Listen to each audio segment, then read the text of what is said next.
Today I'm using Mini Delight Bountiful Blooms with 1 ink stamp layering.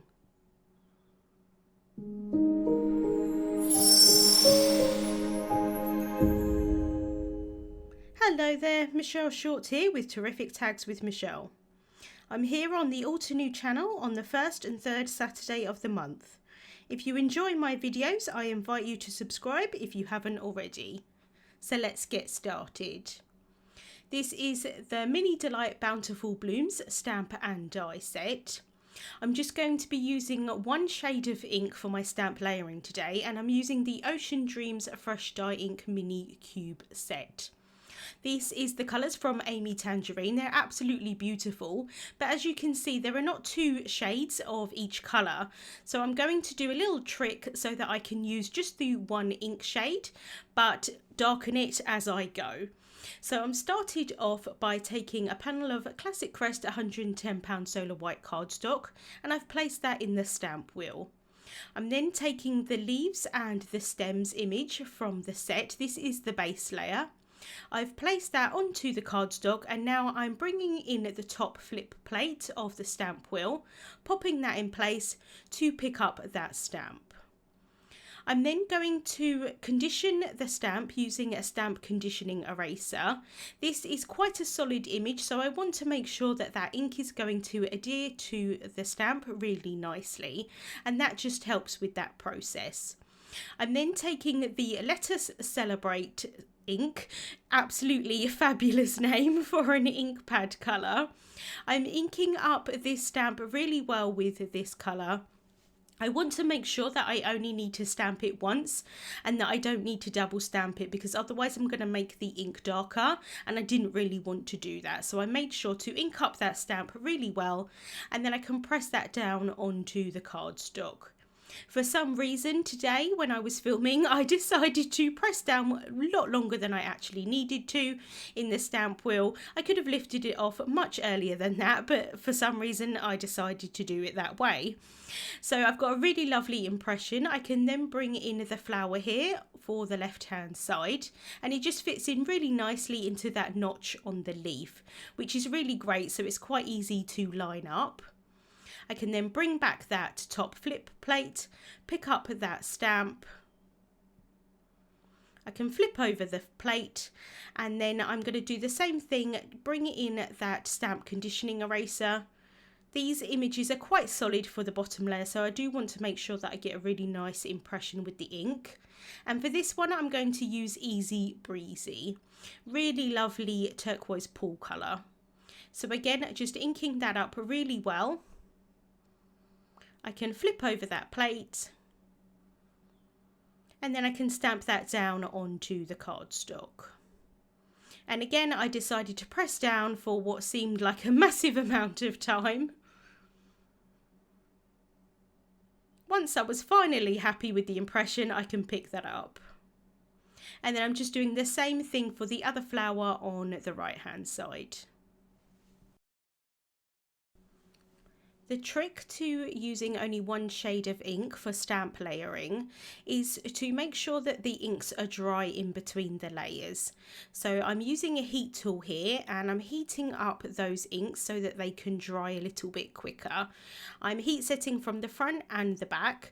You could definitely just leave this to air dry and it would do the same thing, but I'm a little bit impatient here, so I'm using that heat tool to dry those inks.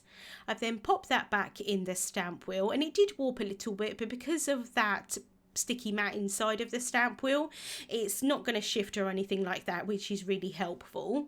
So I've brought in the second layer of the stems and the leaves, picking that up with the top flip plate of the stamp wheel, and then I'm going to ink up the image using that same Let Us Celebrate ink. Now once I stamp this down, it's automatically going to be darker because I'm using 2 layers of the ink. Now I could do this multiple times depending on how deep I wanted this layer to be, and it's not going to blend into the layer underneath because that layer is completely dry. So that's why I wanted to make sure that I dried it in between. So because when the ink dries, it does lighten up a little bit. I'm not sure at this point whether I'm happy with the shade of green as my second layer or not. So I'm just cleaning off the stamp, but I'm going to leave it on that flip plate so that if I want to add another layer in after it has dried, I can do that without having to mess around trying to reline it up or anything like that. So this time, because I've already got a stamp on that flip plate, I'm making sure that when I stamp this one, that my enamel dot on the flip plate is, instead of being at the bottom of the stamp wheel, it's now at the top. So when I go to try and line this up, I realise that I need to look for that enamel dot at the top of the stamp wheel, and that's just helpful for me to figure out exactly where I need that plate to be. I mean, it is obviously easy to be able to see that you're not kind of lining it up in the right place in this particular image, but for some images it's a little bit more difficult. So that's why I only like to have the one enamel dot on my flip plate. So I have stamped the second layer of the flower here on the left hand side, and I did decide to go ahead and stamp that twice. I did want this layer to be a little bit darker than just the one layer of the ink on top of the base layer, and I'm just doing the exact same thing here for the flower on the right hand side, and this time I'm making sure that my enamel dot is on the right hand side of the stamp wheel. But you can see that I've got all three of those stamps still in place. So as this dries, I can see whether I'm happy with the saturation of colour or not. I decided that I was, but if I wasn't, I can go back and restamp these multiple times if I want to. I'm now taking the coordinating die, placing that over the top of the image and running that through my die cutting machine. I'm then going to stamp a sentiment from the set, and I'm stamping the sentiment that says a note to say. I thought this is quite a good generic sentiment because what I'm going to do is not actually finish the sentiment on the front of the card. I'm going to finish it as a personal message on the inside of the card. So if I want a card that is like a thank you card, it can say a note to say, and then inside I can say a note to say thank you, a note to say hello, whatever occasion I want it to be, which is really helpful. It's quite nice to have those kind of generic sentiments. I have then die cut 3 tags. This is one of the smaller tags from the Terrific Tags die set. I've cut it 3 times from Classic Crest 110 solar white cardstock, and I'm using some glue tape to adhere them on one on top of each other.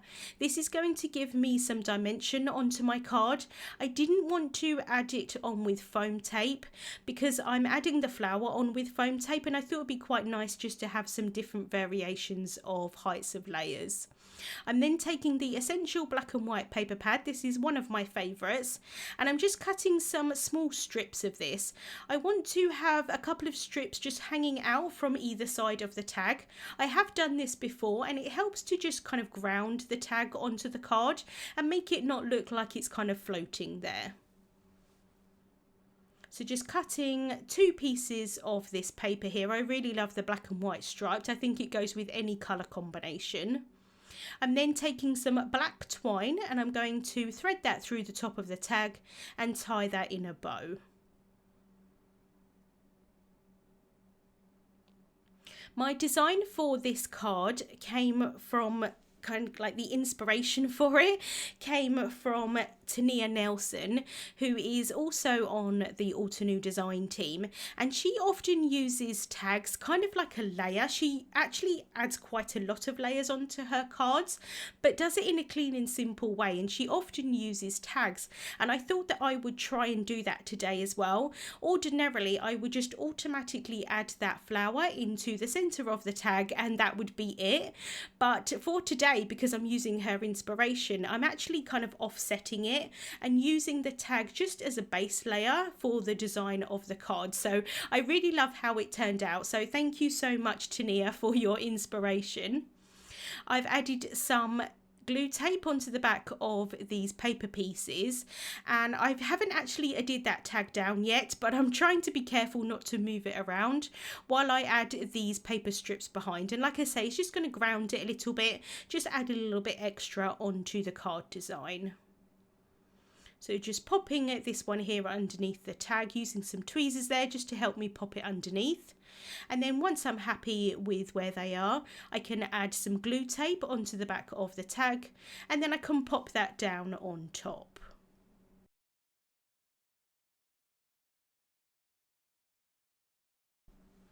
I'm then adding some instant dimension foam tape onto the back of the flowers, so making sure just to cut some really small pieces for the stem there. And then for the piece that overhangs on the right hand side, kind of like off of the tag onto the card base, I do want to make sure that I add 2 layers of foam tape to that part, so that when I pop it down it's going to be the same level. So just making sure that that's going to work, and it is. So I can remove the backings off of that foam tape, and then I can pop that down onto the card. And I like how the tag sort of goes towards the left hand side, and then the flowers sort of go towards the right hand side. I can then add some more instant dimension foam tape onto the back of the sentiment that I've cut down into a strip, and then pop that down. And then I'm going to finish off with my favourite black enamel dots, just adding a couple around the sort of tag part here. So I've added one on the top right hand corner, and then I can add another one here sort of behind that sentiment strip. And I do like to just place them down really lightly to start with. In this instance I did end up moving it across a little bit, so that I've got that time to sort of move them, wiggle them around if I need to. And then once I'm happy with the placement, I can really press those down and make sure that they're adhered down nicely. So I really love how the card turned out in the end, with that design with the tag as a layer rather than the image actually on the tag. And it's really great to be able to only use one ink shade for that stamp layering.